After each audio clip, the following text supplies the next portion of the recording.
Welcome back. Now, as we said, we are focusing on higher education and training institutions throughout this week and perhaps even into next week as these institutions of higher learning go back to school for the 2024 academic year.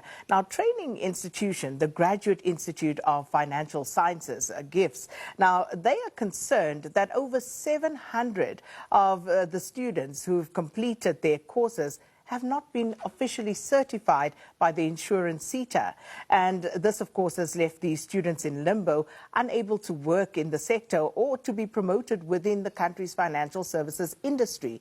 Now, last year, GIFS actually complained to the public protector that INSETA has knowledge of alleged ghost learners who have been awarded fake certificates. You know, we talk about ghost workers, now you have ghost learners. And this has also included alleged tender irregularities. And after GIFS complained to the public protector, INSETA then attempted to de-accredit it as a learning institution, but GIFS went to court and they had that accreditation reaffirmed.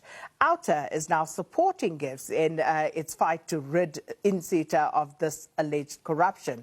So we are going to discuss this, but I also just need to say that we did invite INSETA. Their board chairperson, Sihle Ngubane, says that they are awaiting word from their lawyers before they can comment on this matter at this stage, and it is sub judice. So just to indicate that they were invited for this conversation. But with me here in studio this morning, we have the OUTA CEO, Wayne Duvenage, as well as Dr. Kirshen Pillay, who is the CEO of the Graduate Institute of Financial Sciences. Gentlemen, thank you so much for your time, and thanks for coming through.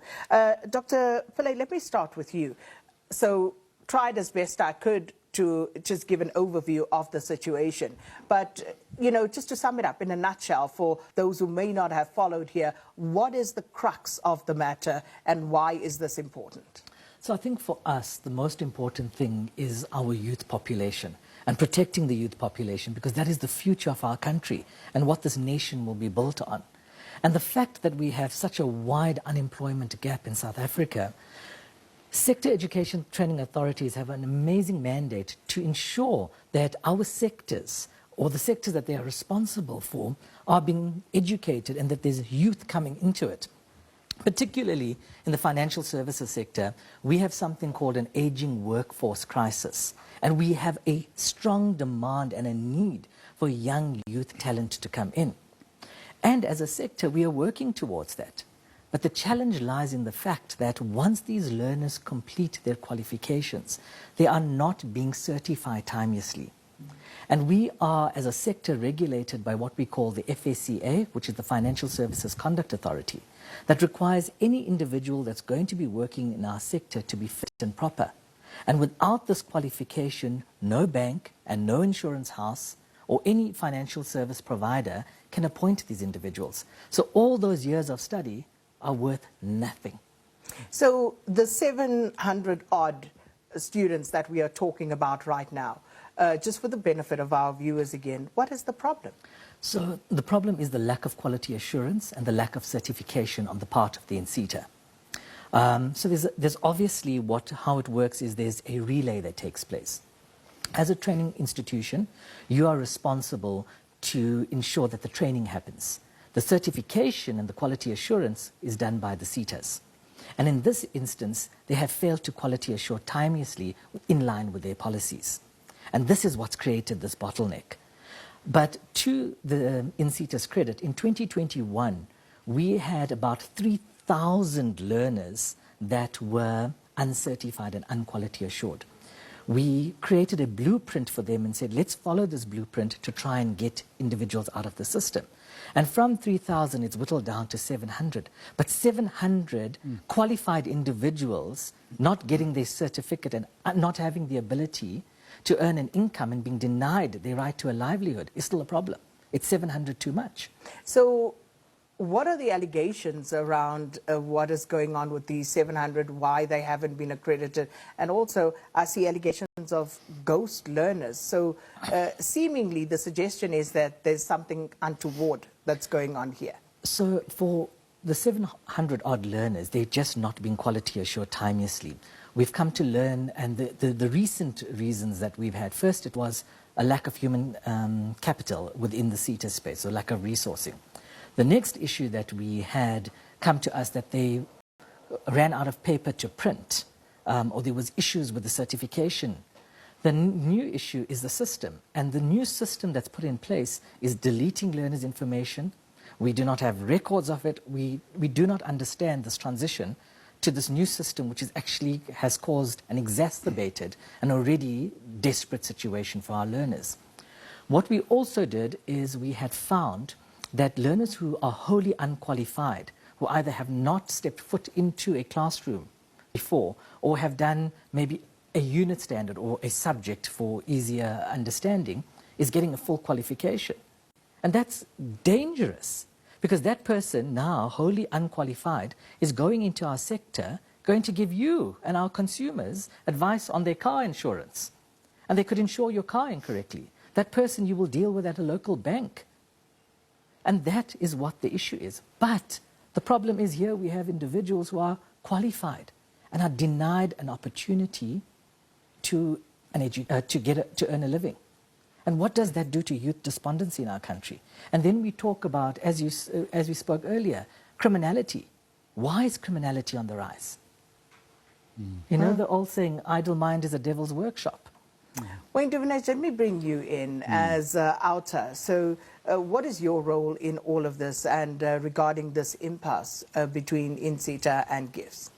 Well, first of all, I think the moral courage that's being exercised by GIFS is commendable, and we've been following this story and have engaged because we see a lot of similarities between what is happening in INSETA, what we saw at the services CETA, which was transferred then into NSFAS, which eventually led to the dismissal of Andile Nongogo, the CEO, and Ernest Korsler stepping aside, the chairperson of the NSFAS, through the exposures of what we see so many irregularities. And there's a modus operandi that's the same here, very similar. So what they're doing is getting rid of good people on trumped-up charges, and the typical modus operandi there is to suspend people for ages and give them the runaround, and then to start putting in place these irregular procurements. So, for instance, the system, one has to start asking questions. Why is the system inefficient? Why is it losing records? What's happened there? Why did they not bring in the right service providers potentially to not ensure that this happens? The CEO is responsible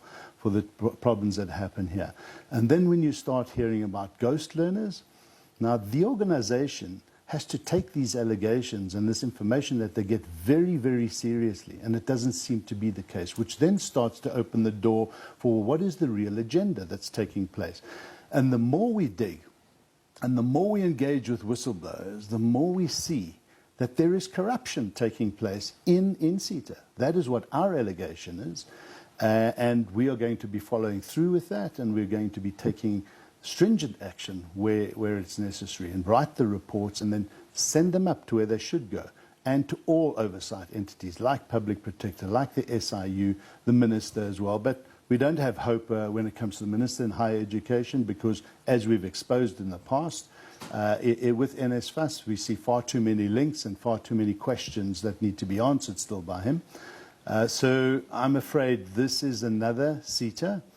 Sadly, our skills development levies are being wasted. And what we are calling for as well now is business. The business that sit on the boards of these CETAs, the South African Insurance Association and those types of entities are not doing enough to hold the people accountable. These are board members who, in our minds, if they're not going to take action and necessary action, become implicit or implied, or they're complicit in the problems here, and they've got some questions to answer.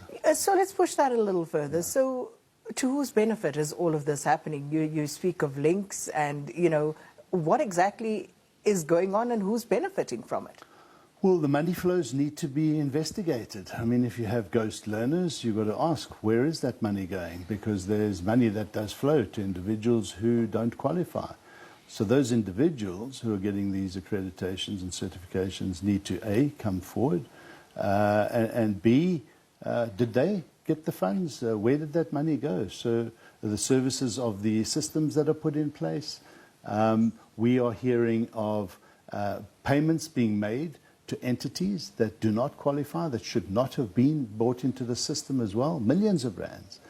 So you just got to start asking yourself the questions, and we see this modus operandi played out in the whole national lottery space, where you bring in beneficiaries that qualify but don't really qualify, they don't really exist, they're trumped up, or they quickly set up organizations and companies. You just have to look into the history of how companies are set up, shelf companies are bought, and suddenly money starts flowing to them.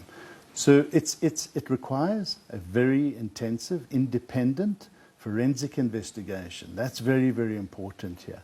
If that happens, we can assure you and the public that there's so much wrongdoing taking place at INSETA right now. It's not the only SETA, but this one in particular, and what's been uncovered through the good work of an organization, an accredited organization that stood their ground and said, you will not bully us. You will not have us de-accredited, and then going to court using their funds. This is costing them and their business a lot of money to stand their ground and say we will not be bullied. I really take my hat off to Kirshen and his team, and to the whistleblowers that are coming forward. So who has the ability to institute that forensic audit that you speak about, or the forensic investigation, in order to try and follow those funds? The board, the chairperson of the board should, because that person knows that this is happening. The reports have been made. They should be declaring very quickly. If I was the chairperson and this is happening under my watch, I would want to ensure very quickly independence and a very credible investigation. The fact that they're very slow at that, the fact that they're de-accrediting organizations that are bringing the information forward, is a big question mark and a sign that, well, maybe the chairperson is not the right person. Then you need to go to the minister or the minister's office. Well, again, right in the beginning on NSFAS matters, when we brought these to attention, the minister was saying there's nothing untoward here, we've had a look. He had to eat his words 6 months later because Andile Nongogo was fired. So there's just so much, too many question marks here. And we are out of time, but very quickly, Dr. Pillay, while these investigations are underway or still have to unfold, what about those learners, the students who are awaiting these certificates? So again, GIFS has a vision that we are committed to building a better Africa for others to inherit, and therefore we will be uncompromising in our pursuit to ensure that every learner in our sector, not just at GIFS, because it's not a GIFS issue, it's a sector issue, every learner receives their certificate if they due and owed one. So we're going to keep watching this one. And then how far are you? Any developments right now? I don't want to say too much. We will be putting forward reports as our investigations start to wrap up and join the dots, as everybody says. But this picture has been coloured in very, very quickly, and the dots are being joined, and I think people need to come forward now and start rectifying the situation. CEO of Outer, Wayne Duvenage, and of course the Graduate Institute of Financial Sciences CEO, Dr. Kirshen Pillay, speaking to us there. And this, of course, about irregularities at the insurance SETA at the moment. And again, we did invite the insurance SETA to join us, and as soon as we have a response for them, we will give them a right of reply. But we'll keep our eye on these developments. It's 8 o'clock. Leanne standing by with your news.